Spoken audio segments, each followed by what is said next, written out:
In conjunction with Sinister Minutes, Second Serving Catering now offers a full array of services for all of your catering needs and the ultimate experience in consent-forward dining. Second Service provides the ultimate not just in farm-to-table, but family-to-family service. We provide those cuts you simply won't find at your local butcher, and let there be no doubt, while all of our plates are absolutely chef's choice when it comes to quality, the portions are always family style. There's never a need for anyone to go hungry. Second Serving Catering would be honored to cater your private event, wedding, or wake. We bring everything. You won't miss a thing. Cleanup is always included in our low price. Let us handle all the leftovers. Choose from our extensive menu. Your event might benefit from such favorites as the family plate, or perhaps something less formal like our delicious inheritance stew. We heartily recommend our pièce de résistance, the long roast.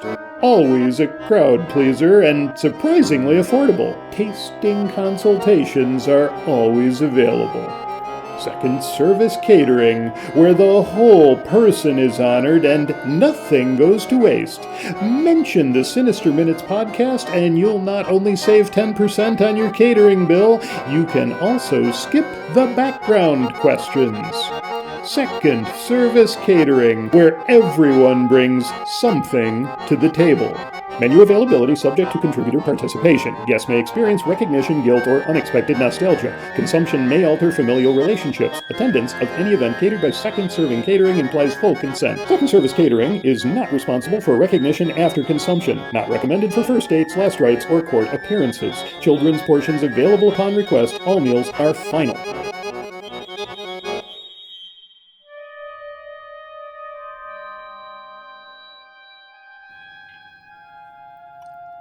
Sinister Minutes features tales that include disturbing content. That's intentional because, like the podcast itself, the creators here at Sinister Minutes are really not okay. Now, having said that, realize that content featured on this podcast may include descriptions of some pretty horrific things at times. It is a dark fiction podcast, after all. So we hope that you are anticipating some degree of abuse and blood, of harm and death, of suicide, of sex, of injury, of mutilation, of pain, and certainly some profanity. Maybe a little bit of screaming, occasionally some threats, a bit of torture, a bit of victim blaming. And as always, at some point, we're sure that you're going to encounter some witches. Don't say we didn't warn you.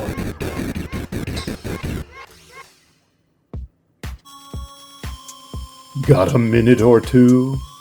We have a way to make it not okay. Welcome to Sinister Minutes.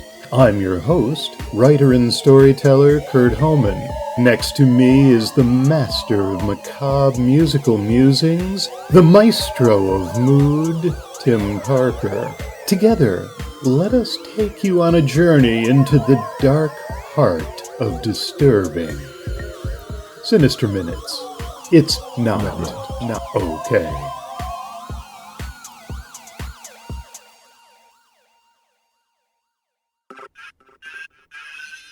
Welcome to Sinister Minutes, Season 2, Episode 21. Christmas is over. Done! In the bag for another year. The awful office holiday parties have shifted to the past once more, and hopefully you didn't do anything at any of those that will hang around your neck for the coming year like the ponderous links in Jacob Marley's chain. Speaking of ponderous, this is the time when the true horrors of the season emerge, the ones around our waistlines and those inhabiting our credit card statements. Did you at least score some of the things you hoped for?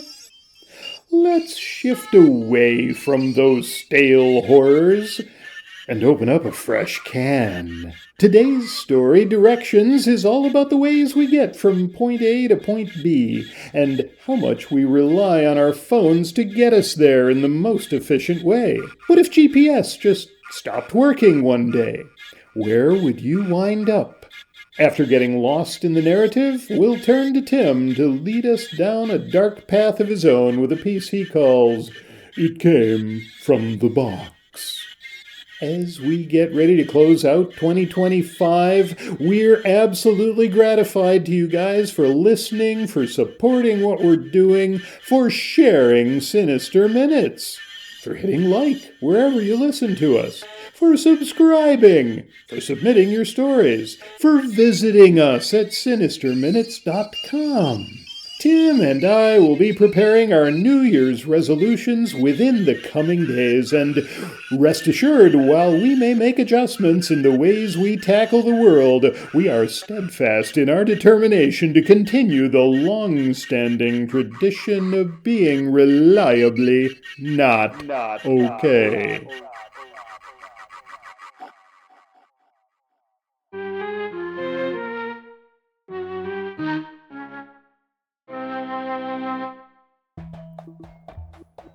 Directions, written and narrated by Kurt Hellman.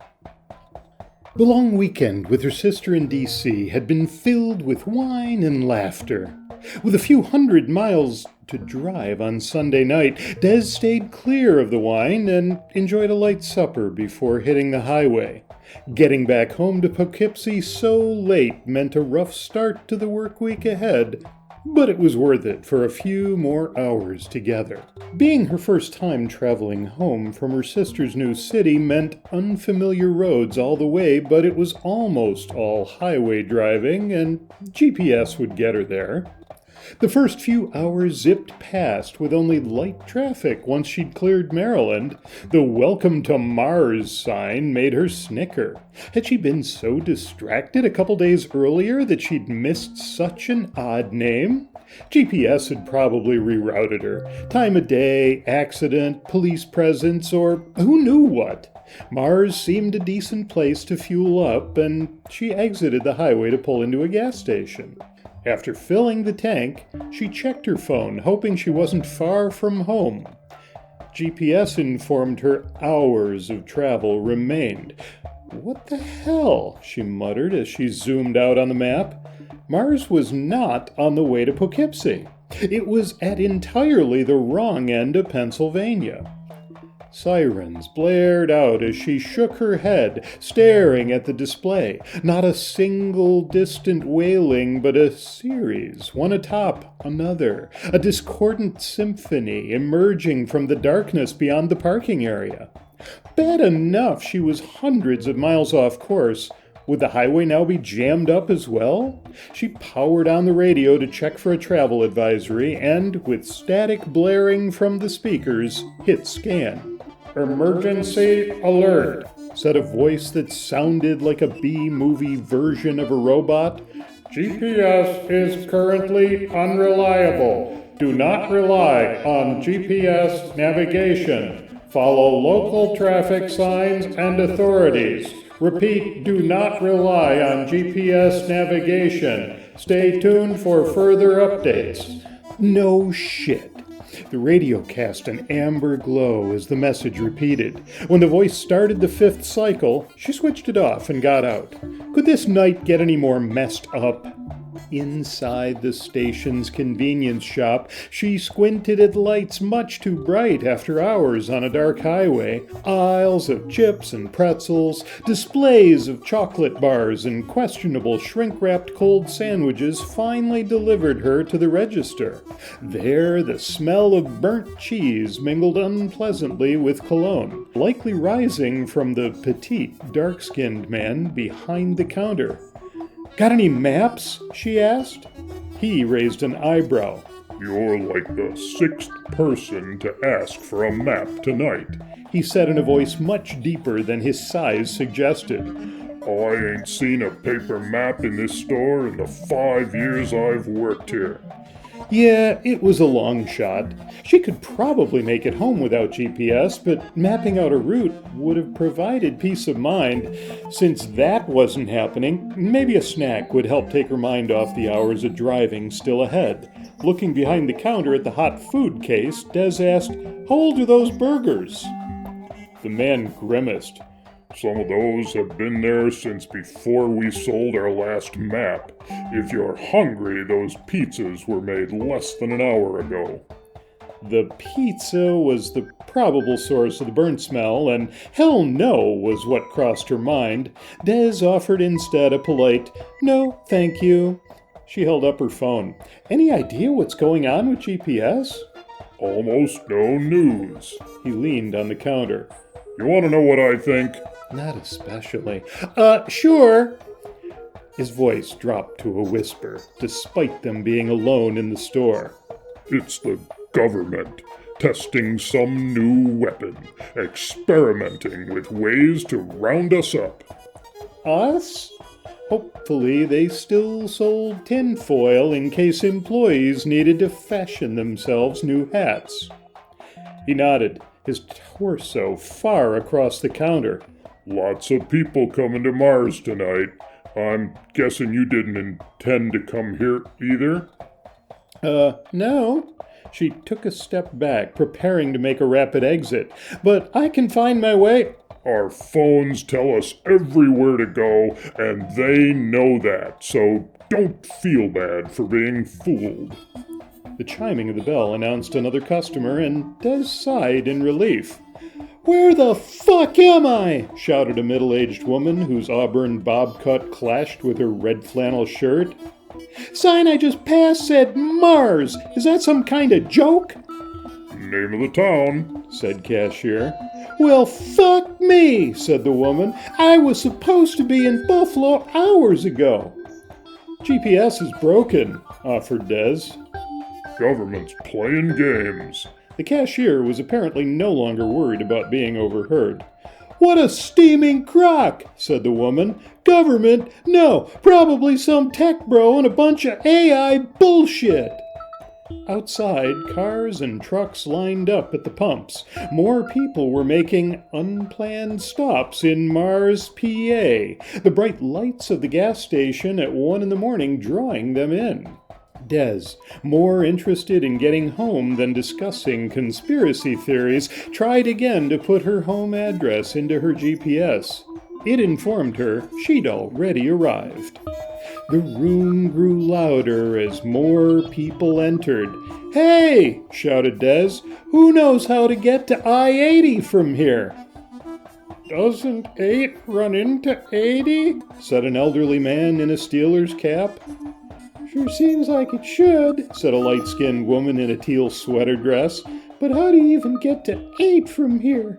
"8 is right there," Des pointed toward the parking lot. "But does anybody know for sure if it runs into I-80? A few shrugged shoulders were the precursor to everyone getting back to their previous conversations. She had to try. With GPS out and road maps relegated to museums, the best way forward was an educated guess. With a full tank, the only thing working against her was exhaustion. Her sister had asked Des to call when she got home, so she'd still be awake. She could pull a map up on her home computer. Des stepped outside and dialed. The connection didn't go through. Nothing but dead air. Several redials returned no better results. Was whatever had knocked out the GPS also affecting phone service? She tried texting and a warning icon flashed. Undeliverable. Slipping back inside, she approached the woman in the red flannel. "Hey, does your phone work? Can you call or text anybody?" After an intense glare, the woman pulled out a light pink phone case covered with hearts and tapped the screen a few times. "Now what the fuck is going on?" Thanks. Dinner had been hours ago, and with a whole night of driving ahead, Des decided to find food, something safer than whatever waited in the hot case. A decent meal plus a good shot of caffeine would give her the impetus to find her way home. Pushing back to the counter, she asked, Is there an all-night diner around here? The cashier yawned before answering. Hang a right out of the parking lot. In 2 miles, look for a grocery store on the right. Turn left and Jaden's Diner is less than a mile. Tell 'em Rashid sent you. Oh, and if they've got any left, get a chip-chop omelet. Thanks. Minutes later, Des was on the highway, headed for a hot meal and a pot of coffee. 2 miles went past, then another 2. Of a grocery store, or even a crossroad, there was no sign. Thinking she'd misunderstood Rashid, she turned back the way she'd come. Exhaustion was creeping in faster and harder, and she put the window down to let cold air hit her face. The gas station went past again. She resisted the urge to pull in for fresh instructions. Standing in line and admitting she'd misheard held no appeal. It was tempting to ask her phone, but the directions it gave might leave her driving to Alaska before she got to a local diner.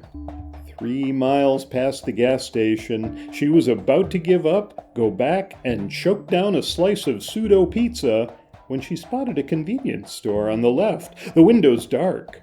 Assuming that all his directions had been entirely contrary, she turned right and was soon rewarded by a sign in which the functioning light spelled out BUBIDMO,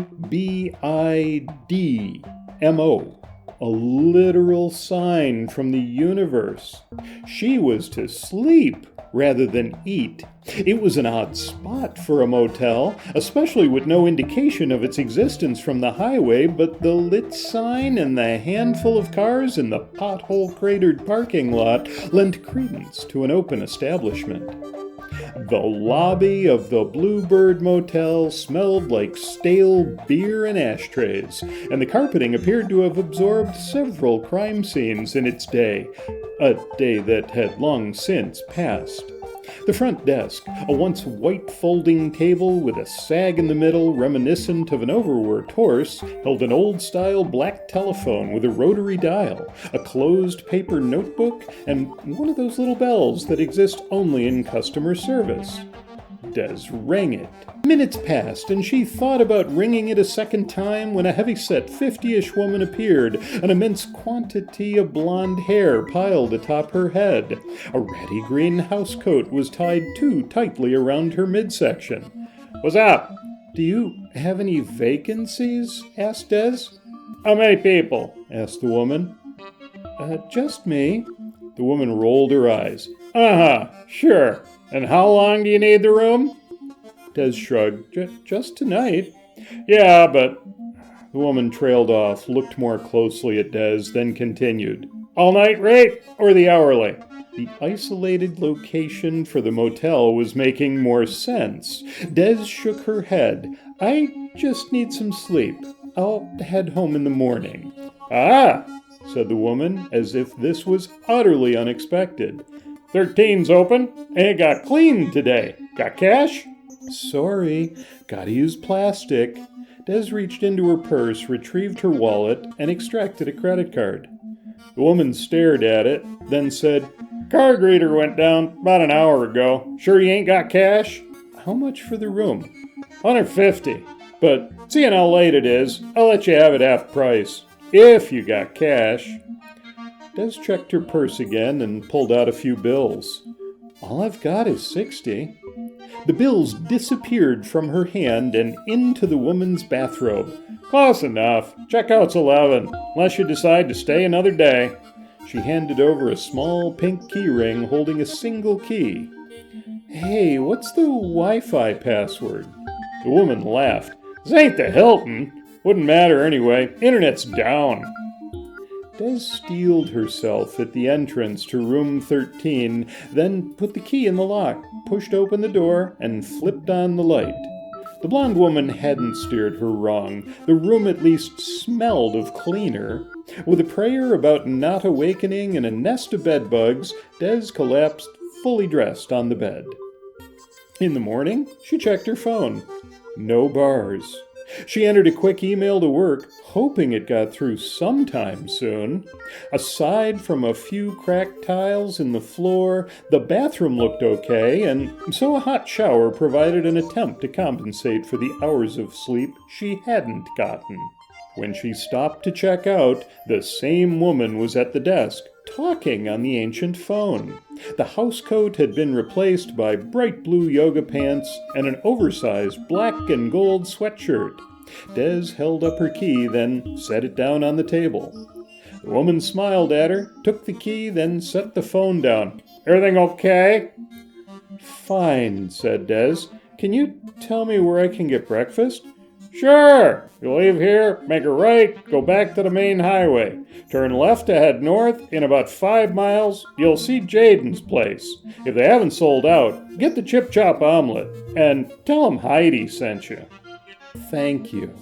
Des was out the door and back in her car a minute later. After breakfast, and after 2 good reviews, she was determined to find the diner. She'd find somebody who could direct her to I-80. Once there, she could get home without needing GPS at all. Backtracking to the highway required no thought, and the compass on her dash told her which way was north. By mile 7, she started to wonder if she'd been given bad directions again. Had people gotten so reliant on their phones telling them how to get from A to B that they didn't even remember right from left, north from south? She should have asked to use the phone at the motel. Her sister had to be worried sick, and as for her office, she'd given up hope on her email going through, and being out on a Monday without calling off, that was never good. Her earlier determination to find Jaden's diner slipped into the past, and she wished she'd bought some snacks at the gas station. There had to be something ahead, even if it wasn't the place everybody in Mars loved. So she plugged forward. She was sure she hadn't crossed I-80 yet, and since it went all the way across Pennsylvania, eventually she'd hit it. The sign for 80 made her smile. Head east, drive across the state and into New Jersey, then head north. Easy peasy. She took the exit, ignored her grumbling belly, and readied herself for a long, boring drive. Half an hour down the highway, the sign welcoming her to Ohio made her hit the brakes. Thankfully, traffic was sparse. If anybody had been tailgating, they'd have rear-ended her. She'd entered I-80 east. The compass on her car confirmed her direction, so why was this sign telling her she'd driven west? Pulling onto the shoulder, she got out and stared at the sky. Gray, formless clouds stretched from horizon to horizon, with no indication of the sun's position. Not that it would have mattered, it would be close to overhead anyway. Determining direction would have been hard even if the skies were blue and cloudless. Turn around, drive back the way she'd just come, not knowing whether that was the correct direction? Or assume the Ohio sign was a gag and keep going straight. The next town might give it away, if it was, say, Cleveland. But if it turned out to be North Bumfuck, she'd be no farther ahead. Cell service remained out. But maybe GPS had come back. She opened her phone, selected the Maps app, and entered Home. Directions displayed across the screen. Squinting, Des scrolled down, then scrolled down again.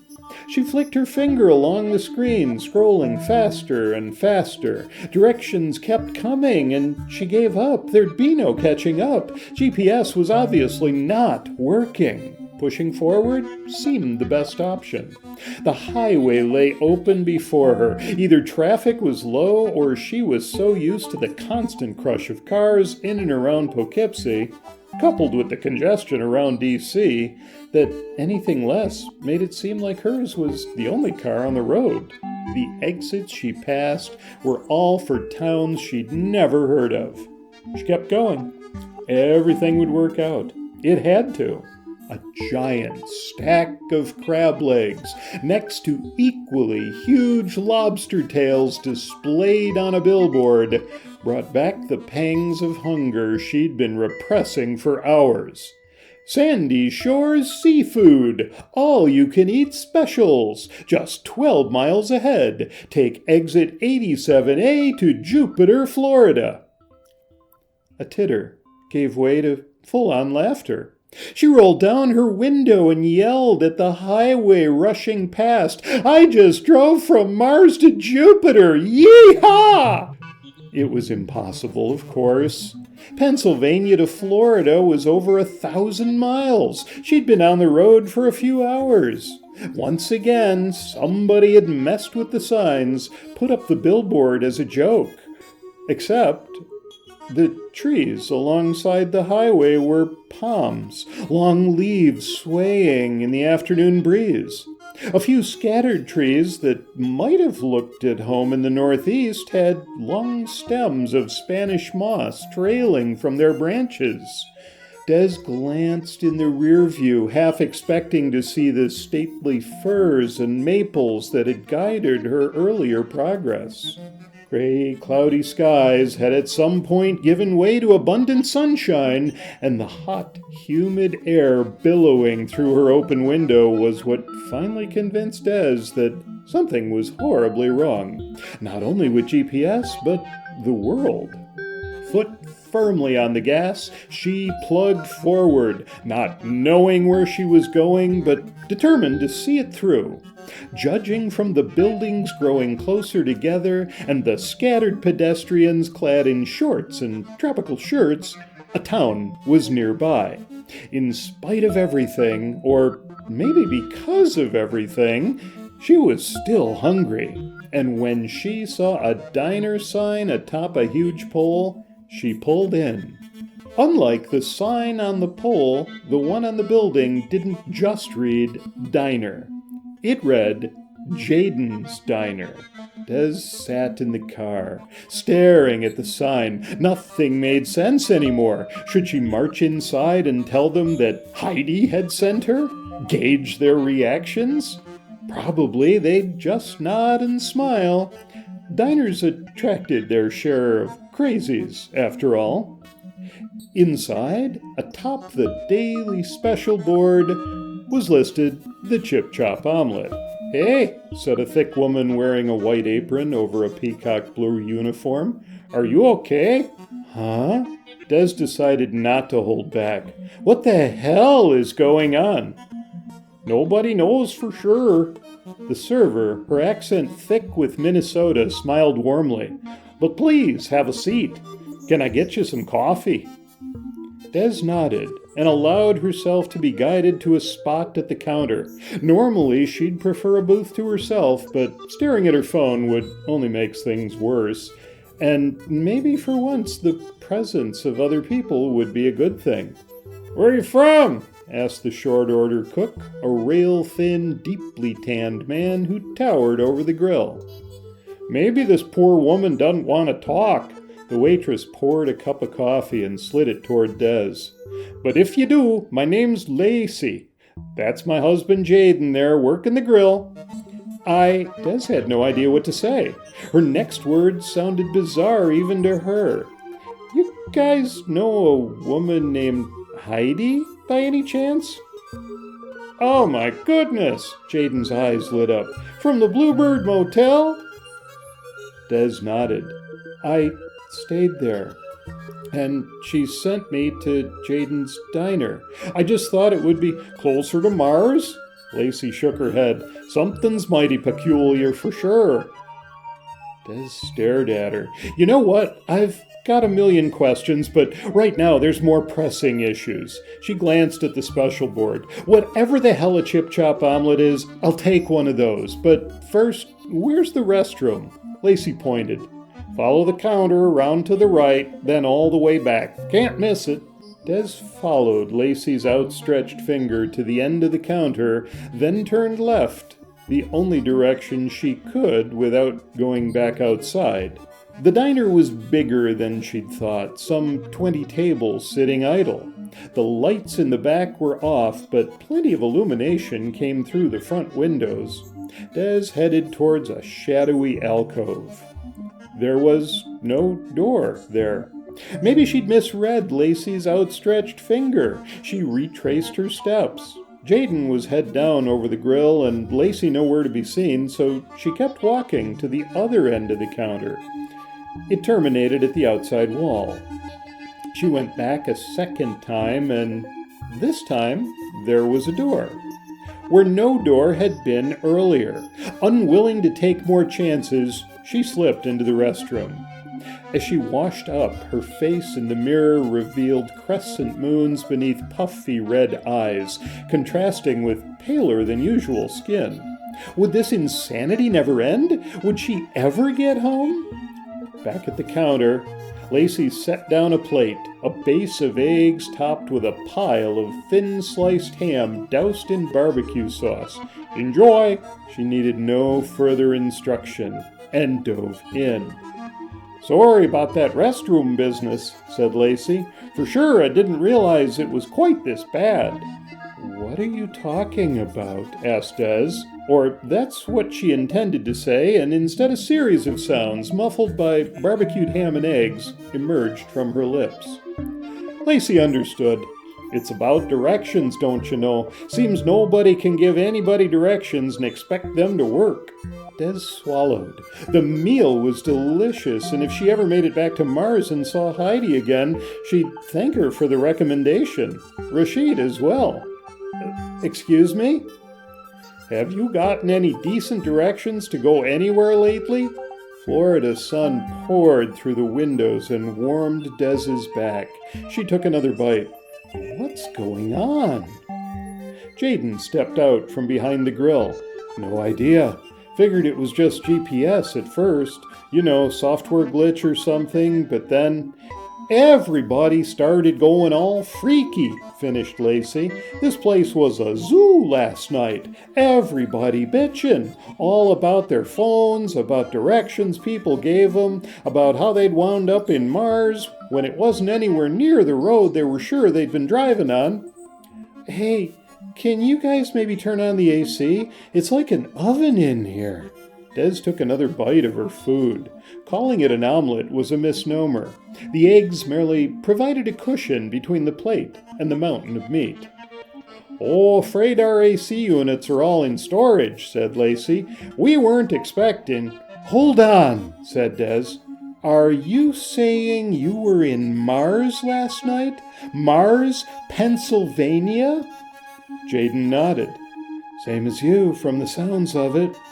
But we're in Jupiter today, right? She wiped beads of sweat from her forehead with her napkin, then reached for another. Lacey and Jaden nodded in unison. How? No idea, said Lacey. Like I said, the place was hopping, and we didn't see the last customer leave till well past midnight. Our swing shift never showed up, and, well, sometimes that happens, so we closed down. We keep ourselves a couple cots in back, just in case. Figured we'd grab a few hours shut-eye, then back to the grind at 6. But when we woke up, guy comes in, said Jaden, orders breakfast, then asks how we set up so fast. Lacey tells him we've been here 15 years, and he laughs. Lacey continued. Up until a day ago, there was a riverboat tour here on this spot. Guess our diner sign was just a big shock to this fellow. That's when we noticed the palm trees and the temperature. Des shook her head, not needing any reminders about the heat. And you just took it all in stride? Jaden shrugged. Been talking about moving south for a few years now. Dunno about that tour company. That same guy who stopped in suggested that since we moved here from Mars, they might have relocated to Saturn. Turns out there's one of them in Indiana. Her head swimming, Des said, You're telling me that you just got moved here last night, and today the whole world can't give directions? They both shrugged. You saw it yourself, didn't you? Said Lacey. Just now, going to the restroom. Des nodded, then took another bite. She didn't want to think too hard about the door that wasn't there until it was. She didn't want to think too hard about anything. So, if I want to get home, I have to do it without any kind of directions. No GPS, said Jaden, and nobody can tell you nothing. Based on what we heard last night, you can't even so much as look at a road sign. Des looked at her plate, still piled high with meat, and slid it away so she could rest her head on the counter. What am I going to do? Betting this all comes to an end in a couple days, and things go back to normal, said Jaden. Just gotta wait it out. Stay put until it's safe. Meanwhile, we've got food here, said Lacey, and there's people gonna be stopping by, looking for a meal. Now you can help us out. Des raised her head. You're asking me to stay?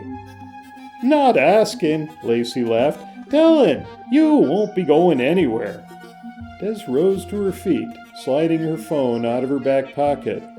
I don't know what you guys think you're doing, but she fell back into her seat, then slipped from there to the floor, still clutching her phone. Oh, you're welcome to call 911 if you please. Lacey's head, looking down at her, swam in and out of focus. Even if you get through, don't you know there's about 1,000 higher priority tasks ahead of yours? Besides, how are they going to get here? Even if you knew where you were, you think you can give them directions? Unable to keep them open any longer, Des allowed her eyelids to flutter closed. Nobody knows what's going on, said Jaden, and nobody knows you're here. Lacey and me, we've made a good life by answering when opportunity knocks.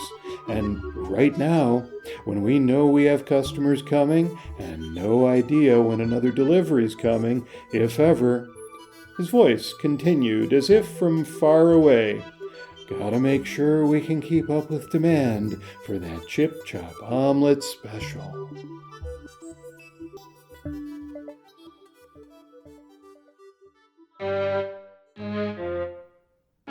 It came from the box, composed and performed by Tim Parker.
Sinister Minutes is presented by Kurt Homan and Tim Parker. The musical score was composed and performed by Tim Parker.